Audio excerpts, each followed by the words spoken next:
This is the Arribes del Duero, west of Zamora. The river is suddenly confined inside a granite canyon with high, near-vertical walls. What you're seeing is a deep cut into the plateau, shaped by the Duero over a very long time. Quick context for the rocks.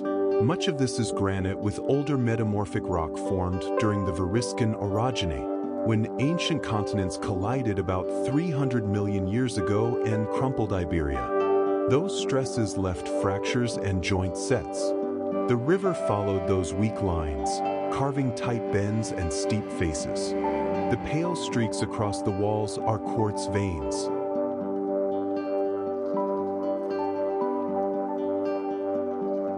Up on the open ground above, dryland farming sets the scene, mostly wheat and barley on thin, stony soils. Parcels are small. Boundaries are dry stone walls called cortinas. No mortar, just carefully placed rocks so wind passes, water drains, and the wall stays upright. They mark plots, guide livestock, and store daytime heat. Along this route there are rock-cut basins, pilas, shallow bowls carved straight into granite, often linked by narrow channels. Uses are debated: small-scale processing, water handling, maybe symbolic roles. What's clear is the smart use of slope and overflow from one basin to the next. After rain, the same groove turns into a short, seasonal waterfall. In dry months it's silent rock.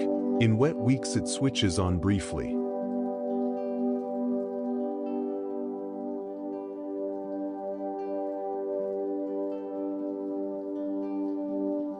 Down on the main river, traditional fishing works appear.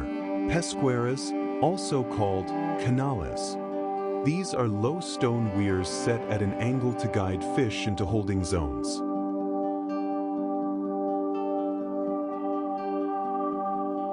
Hydropower is present too. Stations are tucked into the granite and step the river's fall. They are part of the region's energy story, but out here the rock and the river still set the tempo.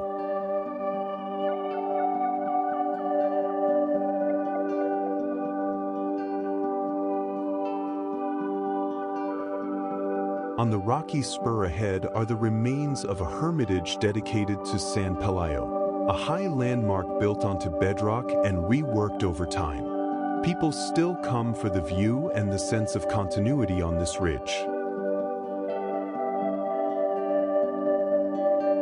Now the drylands outside the canyon. The yearly rhythm is straightforward. Sow in autumn, watch winter frost, spring field work, summer harvest. After storms, people walk the boundaries and repair walls, reset a capstone, wedge a small shim stone, reopen a drainage gap.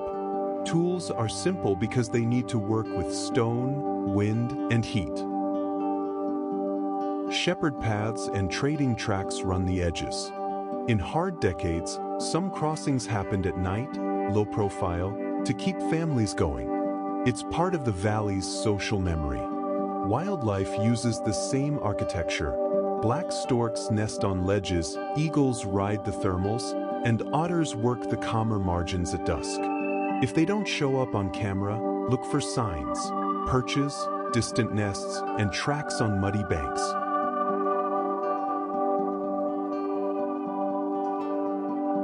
Out here the fields are classic dryland cereal. Winter wheat and barley go in during autumn, sit through the cold, and finish in late spring, with harvest in June or July. Between cereals there's fallow to bank soil moisture, or a quick rotation with chickpeas or field peas. After the combines pass, sheep graze the stubble, clearing leftovers and returning nutrients before the next cycle. After storms, people walk the lines to repair gaps, reset lintels on gates, and top up small troughs or tanks for livestock.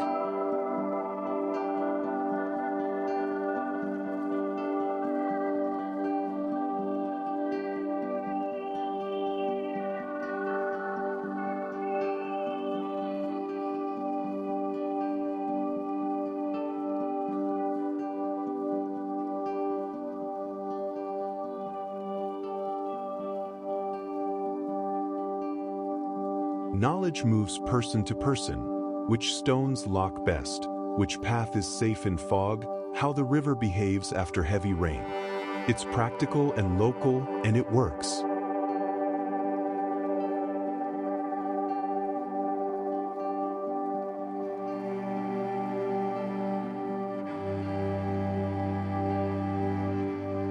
Most plots belong to local families.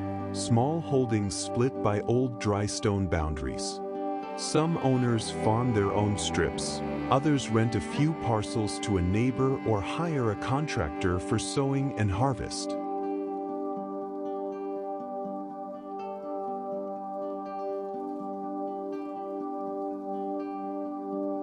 Put the pieces together.